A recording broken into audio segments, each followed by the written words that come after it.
हैं, जो मेहनत करते हैं, फील्ड वर्क करते हैं, सोशल मीडिया पे वर्क करते हैं, इनविटेशन करते हैं, प्रेजेंटेशन करते हैं, फॉलो अप करते हैं, अपने टीम को बिल्ड करते हैं। बट जो सबसे बड़ी जो समस्या है वो है रिटेंशन की। टीम तो बन रही है पर वो टीम टिक नहीं पा रही है।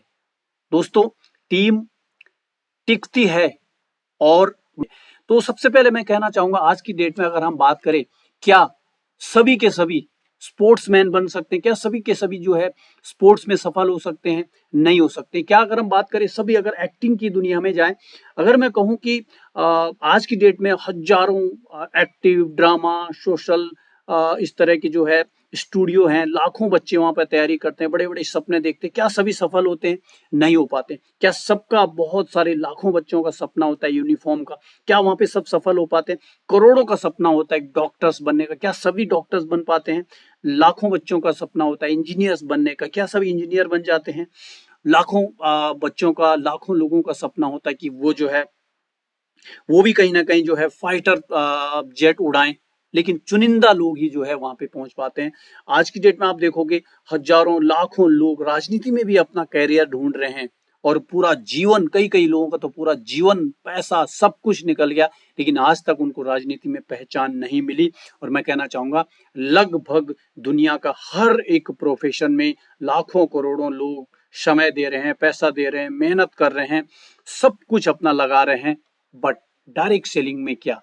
दोस्तों, आज हम इसी के ऊपर बात करने वाले हैं कि डायरेक्ट सेलिंग इंडस्ट्री में सबसे बड़ी जो बड़ी समस्या होती है, सब काम लोग कर लेते हैं, टीम को बिल्ड कर लेते हैं, बट टीम का जो रिटेंशन है, क्या ऐसे कारण हैं कि जिसकी वजह से टीम टिकती नहीं है? ठीक है, इनके बारे में हम एक एक करके चर्चा करेंगे। और सबसे पहले, और इस ये जो रीजन है, इसकी वजह से कहीं ना कहीं हमारी आपकी जो ग्रोथ है उसमें बहुत ज्यादा फर्क पड़ने वाला है। ठीक है, सबसे पहला जो रीजन है दोस्तों, मैं कहना चाहूंगा नो एंट्रेंस वेरियर। कोई प्रवेश की यहाँ पे शर्त नहीं है। और सबसे पहला, सबसे कॉमन रीजन है यही, रिटेंशन ना होने का। ठीक है, अब हम इसके ऊपर हम एक एक करके हम जब बात करेंगे। अब यहाँ पे अगर मैं बात करूं एंट्रेंस की, मैं बात कर, सबसे पहले कोई भी जो डायरेक्ट सेलिंग कंपनी होगी वो कभी भी रजिस्ट्रेशन का कोई पैसा नहीं लेती है। तो यानी कि ये अपॉर्चुनिटी आपको फ्री में मिल जाती है, आपके घर पे आके किसी ने दी होगी, सोशल मीडिया के थ्रू आपके अपने फोन पे आपको किसी ने दी होगी। कोई यहाँ पे फॉर्म भरने की कोई फीस नहीं है, कोई यहाँ पे एग्जाम की कोई फीस नहीं है, कोई यहाँ पे कोई सर्टिफिकेट नहीं मांगा जाता है, कोई यहाँ पे कास्ट सर्टिफिकेट नहीं मांगा जाता है, कोई एज का कोई डिक्लेरेशन नहीं करना पड़ता है, कोई यहाँ से डोमिसाइल नहीं मांग रहा है आप कहाँ से हो, कोई भी यहाँ पे नीट रीट इंटरव्यू एग्जाम कोई भी एक्सपीरियंस आपसे कोई भी नहीं मांग रहा है। यानी कि आप ये समझ सकते हो कितना इजी यहाँ पे एंट्रेंस है। और यही एक कारण है कि यहाँ पे जब इतना इजी एंट्रेंस है तो फिर जाहिर सी बात है कि इसको लोग जो है बहुत लापरवाही से लेते हैं। अगर मैं बात करूं एंट्री की, तो मैंने बात करी, अब हम देखते हैं एग्जिट की। ठीक है, हाँ, यहाँ पे कुछ भी नहीं लग रहा है, बस सिर्फ और सिर्फ एक चीज लगती है, बस आप 18 प्लस आपकी एज होनी चाहिए, ऊपर एज का आपका कोई बैरियर नहीं है। ठीक है, यहाँ पे कोई आपको नहीं कह रहा कि आपकी एज, बाकी जगह आप देखोगे अगर एक दिन भी अगर आपकी एज अगर कम हो गई, ज्यादा हो गई है, तो आप वहां पे एलिजिबल नहीं हो। लेकिन ये डायरेक्ट सेलिंग इंडस्ट्री, आप 18 प्लस हो, आपके लिए यहाँ पे जो है बहुत सुनहरा मौका है। अब हम बात करते हैं एंट्रेंस की बात की, अब हम एग्जिट की भी बात कर लेते हैं। तो यहाँ पे कभी भी आप एग्जिट कर सकते हो। आपने किसी को एक मोबाइल कॉल तक नहीं करनी है, आपने कोई यहाँ पे रेजिग्नेशन नहीं देना है, आपने यहाँ पे कोई लीगल फॉर्मेलिटी नहीं करनी, आपने कोई रीजन भी नहीं बताना है किसी को कि मैं क्यों क्विट कर रहा हूँ, कोई इंफॉर्मेशन भी नहीं आपने देनी है, कोई पेपर फॉर्मेलिटी भी नहीं करनी है। डियर फ्रेंड, जब आपको यहाँ पे एंट्रेंस और एग्जिट जब इतना आसान है, तो आप समझ सकते हो जो हमारा माइंडसेट है वो कितनी लापरवाह माइंडसेट से जो है ये बिजनेस होगा। ये जाहिर सी बात है, ये साइकोलॉजिकल फैक्ट भी है और इसको हमें मानना भी पड़ेगा। हमें कभी भी ये नहीं सोचना है कि हमारी टीम रुक नहीं रही है, उसका जो कारण है वो यही है। ठीक है, और लास्ट में एग्जिट करने के साथ साथ इतनी सारी कंडीशन जब कुछ भी नहीं है, लास्ट में क्या करते हैं, ब्लेम भी कर जाते हैं कि सिस्टम फेलियर था। ये मैं उन लोगों की बात कर रहा हूं, ऐसा नहीं है हमेशा ही इंडिविजुअल का फॉल्ट होता है। बहुत सारी कंपनीज, बहुत सारे मैनेजमेंट ऐसे हैं जिन्होंने लोगों के साथ गलत किया है, बट ये एक कॉमन रीजन में दे रहा हूं। शुरुआत में जब लोग आते हैं, अगले 2 3 4 5 6 महीने में छोड़ के चले जाते हैं, जबकि आज कंपनी बहुत आगे बढ़ चुकी है।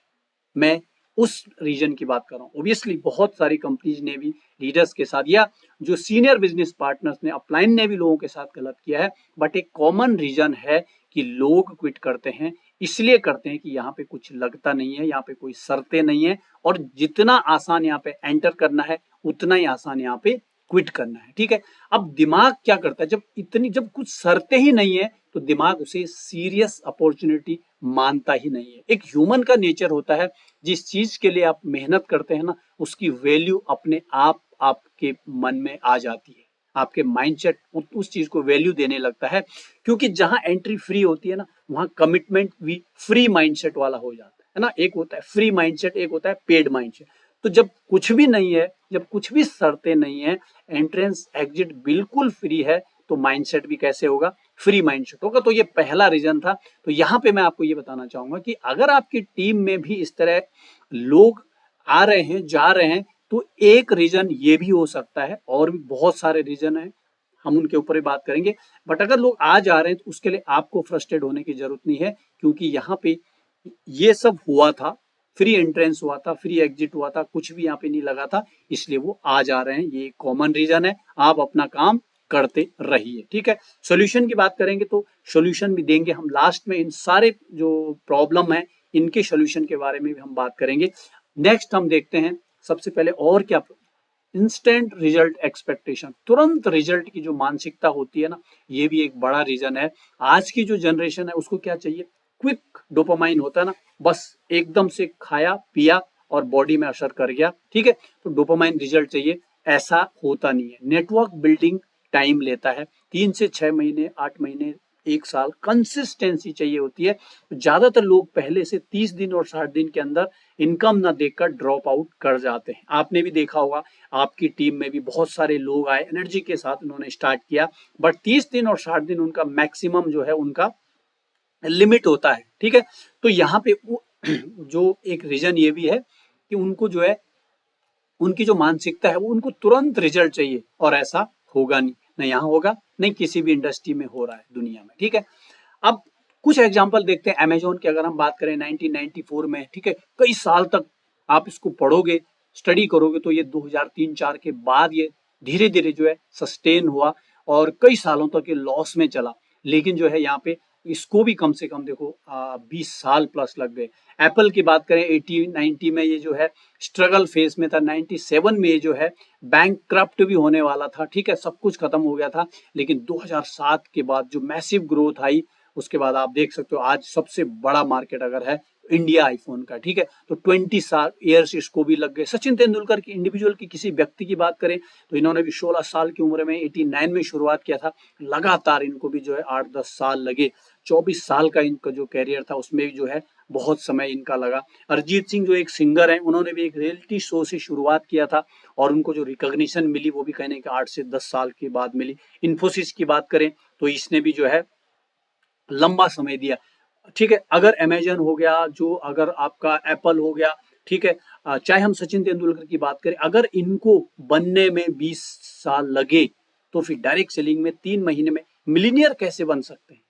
हाउ कैन पॉसिबल, कैसे हम लोग, आप लोग एक्सपेक्ट करते हो, सपना देखते हैं? तो दूसरा रीजन ये भी है कि लोग जो है यहाँ पे बहुत बड़ी, बिना किसी एंट्री, बिना एग्जिट, बिना किसी शर्त के, और इतनी बड़ी एक्सपेक्टेशन, ये भी एक कारण है, लोग बहुत जल्दी फेल हो जाते हैं। तीसरा एक और कारण है सोशल प्रेशर।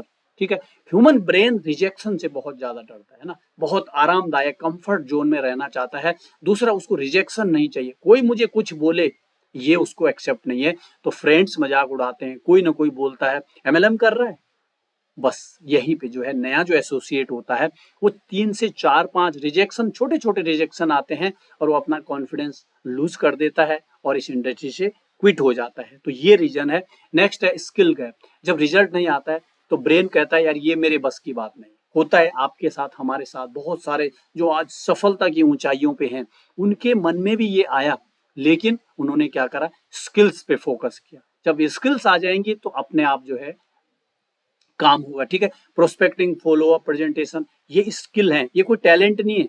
जिनके पास भी आज ये अच्छे से जो प्रोस्पेक्टिंग करते हैं, फॉलो अप करते हैं, प्रेजेंटेशन करते हैं, वो कोई स्किल्स नहीं है, ठीक है, वो कोई टैलेंट नहीं है उनका, उन्होंने सीखा है, वो स्किल्स हैं सारी की सारी, ठीक है। तो ट्रेनिंग स्किप करने से जो है करने जो ट्रेनिंग को स्किप करते हैं, नहीं ट्रेनिंग में शामिल होते हैं, वो जल्दी से जल्दी इस बिजनेस को क्विट कर जाते हैं। तो एक ये भी कारण है, एक बड़ा कारण, मैं तो कहूँगा ये काफी बड़ा कारण है जहाँ से लोग जो है क्विट कर जाते हैं। अनरियलिस्टिक प्रोमिस, हाँ ये बहुत बड़ी प्रॉब्लम है। जब भी कोई इस बिजनेस को स्टार्ट करता है ना, तो जो प्रोस्पेक्टिंग होती है उस समय बहुत हाई ड्रीम्स जो है सेल कर देते हैं लोग, ठीक है, इतने ज्यादा उसको जो है ओवर प्रोमिस कर देते हैं।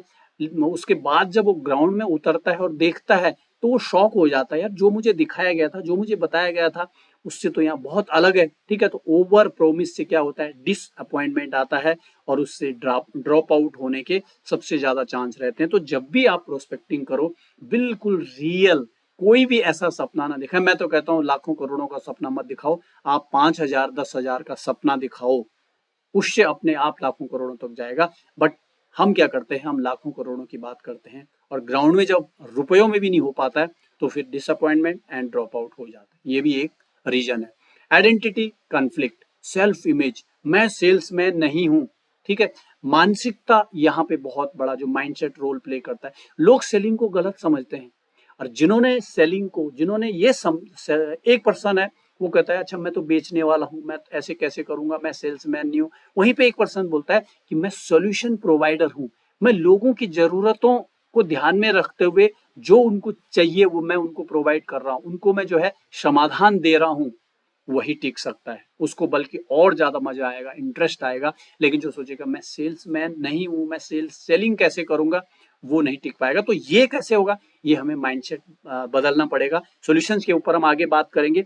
टीम काम की वजह से नहीं बल्कि टीम माइंडसेट की वजह से टूटती है। 100% ये बिल्कुल राइट पॉइंट है। तो ये भी एक वजह है, ठीक है। अब थोड़ा सा हम सॉल्यूशन के ऊपर चलते हैं जल्दी से। इस वीडियो को बस एक ओवरव्यू में देना चाह रहा था कि जो टीम्स हैं बनती तो हैं बट टिकती क्यों नहीं है, ठीक है। एक तरफ तो प्रोस्पेक्टिंग होती जा रही है, दूसरी तरफ जो है एग्जिट गेट जो है वो लगातार भीड़ वहां पे हो रही है, वहां से लोग लगातार निकलते जा रहे हैं। हम सॉल्यूशन पे बात करेंगे और एक एक लाइन में मैं बात करूंगा, बहुत ज्यादा इसके बारे में डिटेल बात नहीं करूंगा। इनको आपने समझना है, हमने समझना है, अपने बिजनेस में जो है इनको इम्प्लीमेंट करना है। तो सबसे पहले देखो, एंट्रेंस की कोई कंडीशन नहीं थी यहाँ पे, हमने देखा था। सॉल्यूशन क्या है, देखो एंट्री को हमें आसान बनाना है, ठीक है। अब उसके लिए क्या है, लेकिन शुरुआत में जो है हमें मिनिमम एक्टिविटी रूल क्लियर कर देने हैं, ठीक है। बहुत आसान है बिजनेस, कोई भी शर्तें नहीं है। बट यहाँ पे आपको 3 से 6 महीने की आपकी जो एक्टिविटी चार्ट है, आपके लिए जो गाइडिंग रूल्स हैं, आपके लिए जो गाइडिंग प्रिंसिपल हैं, इनको आपको फॉलो करना पड़ेगा। ये आप क्लियर कर दें ताकि जब भी वो अगर एग्जिट भी करता है तो उसको पता रहे कि मैंने जो भी मुझे गाइडिंग रूल्स, गाइडिंग प्रिंसिपल दिए थे, मैंने उनको फॉलो नहीं किया। यस, मेरी गलती है। सिस्टम को वो कभी ब्लेम नहीं कर सकता। तो 3 से 6 महीने के गाइडिंग प्रिंसिपल उसको जरूर बता दे। नेक्स्ट, इंस्टेंट रिजल्ट की एक्सपेक्टेशन। देखिए इसका सॉल्यूशन क्या है कि ज्वाइनिंग के दिन ही उसको ना 90 डेज का रियलिस्टिक रोड मैप समझा दो। उसको ये ना लगे कि, उसको लगे कि 90 दिन तक मुझे जो है ये काम करना ही करना है और उसके साथ ये सब काम करने के बाद जो है मुझे यहाँ से जो भी रिजल्ट है वो मिलेगा। तो उसको क्लियर डेट और डे उसको बता दे।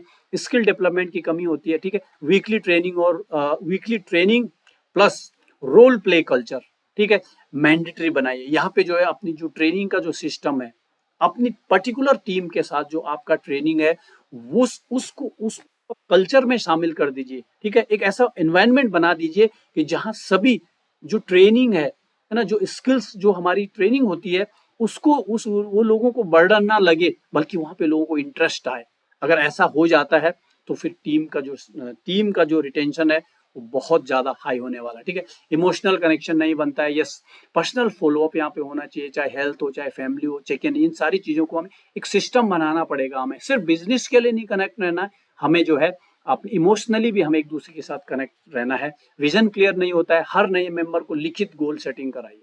हाँ, यहाँ पे जो है ज्वाइन तो कर लेता है प्रोस्पेक्ट बट उसके पास कुछ होता नहीं कि मुझे करना क्या है आगे, वाई, क्यों मैंने ज्वाइन किया। तो वहां पे उसका एक जो है कम से कम एक शॉर्ट टर्म गोल जरूर उसका बनवा लीजिए उसको, बल्कि उसको रिटर्न में जो है उसका जो गोल है उसको लिखवा लीजिए, ठीक है। उसके बाद लीडरशिप डुप्लीकेशन नहीं होती है। तो यहाँ पे क्या है, ये बहुत इंपॉर्टेंट बात है, लर्न डू टीच मॉडल तुरंत लागू कराइए, तुरंत लागू करवाइए। कैसे? लर्न करना है, सीखना है, डू उसको करना है, पहले सीखा फिर उसको किया फिर टीच किया, यानी उसको सिखाना है। Learn do and teach model है, ये बहुत ज्यादा इंपॉर्टेंट है। जिस भी टीम में ये बहुत अच्छे तरीके से लागू होता है वो टीम रिटेंशन होती है, वो टीम बहुत अच्छे तरीके से ग्रो करती है, ठीक है। तो ये जो मेन इंपॉर्टेंट पॉइंट था लर्न डू एंड टीच वाला, कंपैरिजन एंड जेलसी, ठीक है। कंपैरिजन नहीं, प्रोग्रेस ट्रैकिंग सिस्टम बनाना। यहाँ पे कोई भी किसी, चाहे वो टीम से हो चाहे किसी इंडिविजुअल से हो, चाहे इनकम का चाहे वो स्किल्स का, कभी भी कंपेयर नहीं करना है। यहाँ पे कोई जलन की कोई भावना नहीं होना चाहिए, बल्कि यहाँ पे हेल्थी कंपटीशन होना चाहिए। उससे भी जो है एक टीम में पॉजिटिविटी बनती है, एक अच्छा माहौल बनता है और रिटेंशन अपने आप होता है। कंसिस्टेंसी की कमी होती है, daily 30 minute non negotiable activity rule बनाइए। 30 मिनट फॉर एग्जाम्पल, अगर हमें पूरे 24 घंटे में अगर हमें 30 मिनट हमें जो है अपना एक पर्सनल, आपकी टीम का एक आपको एक ट्रेनिंग सेशन लेना है, एक मोटिवेशन सेशन लेना है, एक फीडबैक सेशन लेना है, तो वहां पे जो है आपको बिना बिना किसी शर्त के आपको वहां पे जो है 100% अपना एक्टिव रहना है वहां पे, ठीक है। तो ये एक रूल में शामिल करिए। सपोर्ट सिस्टम कमजोर होता है तो स्मॉल अकाउंटेबिलिटी ग्रुप बनाइए, ठीक है। जहां पे अब छोटे छोटे ग्रुप बनाइए जहां पे आप कंट्रोल कर सको, ताकि जो है पूरे सारा का सारा जो हमारी टीम है वहां तक हर एक इंफॉर्मेशन, हर एक अपडेट पहुंच पाए, और हमारा जो सपोर्ट सिस्टम है, ठीक है, टॉप टू बॉटम है, वो अच्छे से काम कर पाए। तो ये भी एक रीजन होता है। जब सपोर्ट सिस्टम कमजोर होता है तो कहीं ना कहीं जो है लोगों में अपडेट्स की, इंफॉर्मेशन की कमी होती है, उसकी वजह से भी लोग क्विट कर जाते हैं। माइंडसेट फ्रगाइल, यानी कि माइंडसेट कमजोर होता है, तो इसका सोल्यूशन क्या है, यहाँ पे वीकली माइंडसेट सेशन हम ऑर्गेनाइज कर सकते हैं। हमारे जो ट्रेनर है उनके साथ हम अपना काउंसलिंग कर सकते हैं, सक्सेस स्टोरी का एक्सपोजर हमें उन्हें दे सकते हैं, ठीक है। तो ये कुछ पॉइंट्स थे, एक ओवरव्यू था, बहुत छोटा वीडियो था कि लोग डायरेक्ट सेलिंग में टीम तो बनती है बट टीम टिकती क्यों नहीं है। ये कुछ पॉइंट थे, ये रीजन है, कुछ ऐसे रीजन थे जिसपे हमारा कंट्रोल नहीं है। वो इस डायरेक्ट सेलिंग की बनावट ही ऐसी है, हम कुछ नहीं कर सकते, ठीक है। तो ये कुछ पॉइंट थे, इन्हें हमें समझना है, कुछ पॉइंट समझने के थे, कुछ पॉइंट इंप्लीमेंट करने के थे, ठीक है। तो थैंक यू सो मच आपका। और नेक्स्ट वीडियो हम लेके आने वाले आखिर डायरेक्ट सेलिंग किसके लिए बनी है, बस ये अगर हम समझ गए ना, जिस तरह से हमने देखा हर एक इंसान के लिए पॉलिटिक्स नहीं है, हर एक इंसान के लिए डिफेंस नहीं है, हर एक इंसान के लिए डॉक्टर इंजीनियर है, स्पोर्ट्स नहीं है, वैसे ही डायरेक्ट सेलिंग हर एक इंसान के लिए नहीं है। अगर हमने राइट प्रोस्पेक्टिंग को समझ लिया, यानी कि जो इस इंडस्ट्री के लिए है उसको अगर हम इस इंडस्ट्री में रिक्रूट करते हैं, तो फिर देखिए आपकी टीम किस कदर ग्रो करती है, ठीक है। चलिए, थैंक यू।